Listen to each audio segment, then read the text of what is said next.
Hello there guys, and welcome to Mad Doc Minis. In this video I'm going to be having a look at this rather marvellous Valkyrie proxy from Stationforge. I got this off of Etsy in the UK for about £35. It's a 3D printed model, as you can see, in large components. It does come with a flight stand which is solid, not clear, but it is compatible with the GW flight stand, so don't worry too much about that. That's quite easy to sort out if that concerns you. Comes with lots of weapon options, many more than you'd get in the Valkyrie kit from GW, and you get a baggie with lots of extra parts, including the option to put a big heavy-duty quad machine gun nest out the back of the thing. I don't actually use that at all, and I don't show it in the footage, but you do get that with the kit, so be aware of that. I do have here a really bad printing error, a bulge at the back of this bulkhead which stops the two main components of the fuselage coming together, so quite bad that. I think I would have been within my rights to send the thing back or get a refund, but I opted to just work with what I had. What do you guys think? Is this acceptable or not? Should I have sent it back, or should you just crack on if you get these kind of errors? I don't know. I'm not an expert on 3D printing. We did have some more minor problems here, a bit of kind of brittle chipping around some of the sharper edges on the back here, probably some kind of curing error, I would think. And similarly on the wings, on the back end of the flaps, as they thin out, you can see that there's kind of like some chipping and irregular surface here at the back end. So do be aware, that is, I think, some of the reality of what you get from 3D printed miniatures. So yeah, something to take note of, guys. The cockpit section was a really tight fit and nearly required some modification, but didn't in the end. But just be aware, again, I think it's another factor in when you get these kind of 3D printed models, you don't quite know what you're gonna get. The back end of the fuselage, the tail section, went on perfectly fine, no problems there. That just needs a bit of super glue to hold it down, of course. It's all resin. The baggie of extra parts, I won't go through everything individually, but you come with lots of different weapons and extras in there. The pilots are pre-molded to their seats, which I think is nice and simple. You do get empty seats if you wanted to make an unoccupied cockpit, so that's a nice touch. Weapon options for the side there, trying to approximate 40k weapons, which is good. And you do get nose-mounted weapon options. The Valkyrie doesn't have a nose-mounted weapon. This does, and that's a nice feature. You know, things that are trying to simulate heavy bolters and auto cannons and such. So all very nicely done. Now you can see here you get landing gear in deployed mode or non-deployed mode, so you can build it landed or in flight mode, which is nice. You do get sensor options for some of those weapon mounts as well if you don't want so many weapons, and you do get some wing mounted weapons. This thing is very heavily armed. It's more akin to a Hind helicopter really, with its troop carrying capacity and the idea of it being a true tank hunting ground attack aircraft. It's definitely got Hind vibes, I would say. So yeah, lots of little extra bits. You're not going to use everything in the kit, which is nice, so some bits will go into your bits box. Arms for the pilots and heads come separately. That leaves a little bit to be desired. The heads aren't very good in my view, but I do use them. But you could easily do a head swap if you wanted some better or more detailed heads here, guys. Having resolved to work with the errors that came with this kit, I got my heavy-duty rasp out and started to really shave down that horrible bulge on the bulkhead that was preventing this thing from being properly assembled.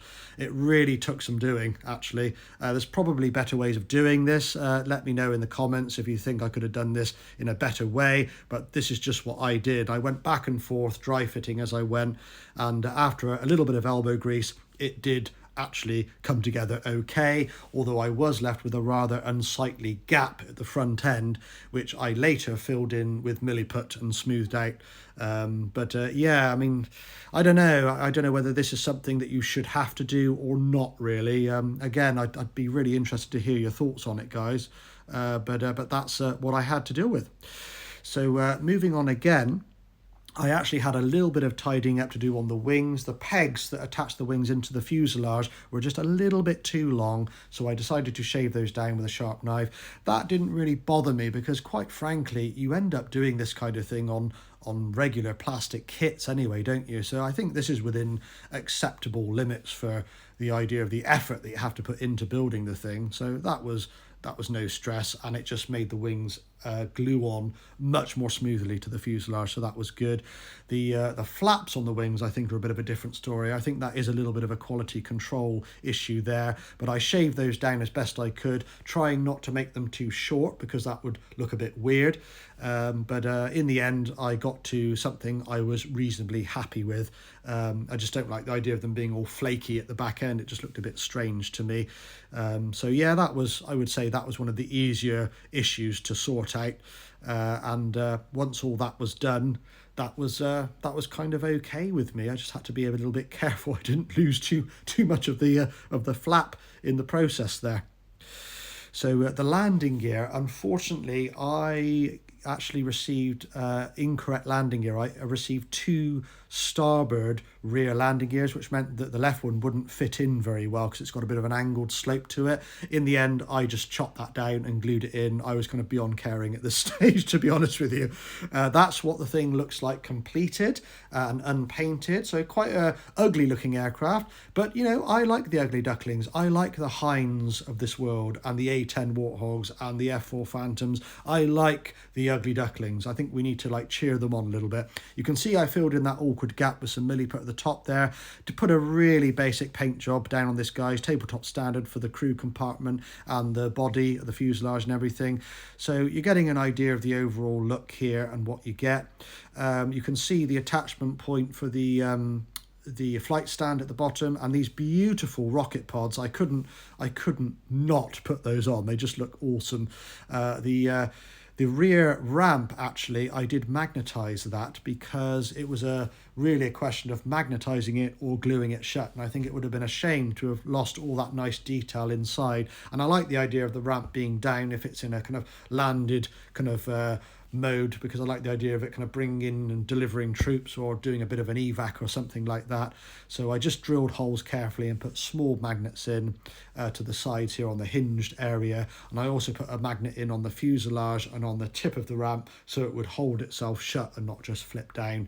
So a little bit of extra work there, but I think it was worth it. But just be aware that it doesn't come with a proper hinge. You will have to magnetize if you want that ramp to be functional. All right, so hopefully you get an idea of what you get in this kit. And the troop compartment itself is really nicely detailed. There's 10 seats in there, which I think is really appropriate. And yeah, it's not too much wrong with this. It's pretty good, to be honest with you. Other than the print errors, the miniature itself is actually quite nice. Now, I left the cockpit section unglued because I want access to those pilots, but you could glue that down if you wanted to. And just be aware that is a solid piece, not a clear canopy piece as well. It's quite weighty. It weighs a ton, so be aware of that if you're going to mount it on a flying base, guys. It is made out of resin. It's a lot heavier than a plastic Valkyrie. Speaking of which, we're going to do a direct comparison now. You'll notice quite quickly that the Skyfire is a larger model, bigger wingspan, larger in terms of length as well, and as I said before, much heavier because of the resin. Crew compartment at the front there, the cockpit section, I think is superior in terms of detail on the Valkyrie. I'd expect that from a plastic kit. It's you know, it's more crisp in terms of the detail and just better designed. It's you know, it's got a lot more financial backing behind it, the Valkyrie, in terms of its development, hasn't it? You'd expect that. The troop compartment, I think, similarly is overall superior on the Valkyrie in terms of the detail and in the fact that we've got those lovely sliding doors, so you can do that kind of Huey thing with people shooting out the sides. That's really nice. But I do have to say, I love the troop seats on the Skyfire. There's 10 really good seats in there, and I really appreciate that. So, you know, although I think the Valkyrie probably comes out on top in terms of the interior detail and the quality, I think the Skyfire does have something to offer. So yeah, there you go, guys. So you can see the canopy pieces on there, the clear canopy on the Valkyrie, of course, versus the solid one on the Skyfire. Many people actually opt to paint the canopy on GW models anyway, so that may not bother you. Hard to give you an impression in terms of size because of limited camera space here, but you can probably see that the 3D printed miniature is in fact quite a bit bigger. So the underside here, as you can see, I haven't got rocket pods attached to the Valkyrie at this point. point, but you can see that I think overall the underside is more detailed on the Skyfire, even if you account for the fact that the Valkyrie doesn't have those weapon options mounted. The ramp section at the back is another bonus for the Valkyrie, and the fact that you don't have to magnetize it and it holds itself up. It's, you know, better design behind it really, being a plastic kit. But there you go, guys. I hope that's been helpful. If you enjoyed the content, please consider liking and sharing. It really does help the channel to grow. And if you're not already subscribed, consider giving me a sub. I really hope that's been useful. If you've been on the fence about the Skyfire, you will hopefully have a much better idea of what you're getting from this video. So thanks ever so much, guys, and I will catch you in another video soon. Cheers.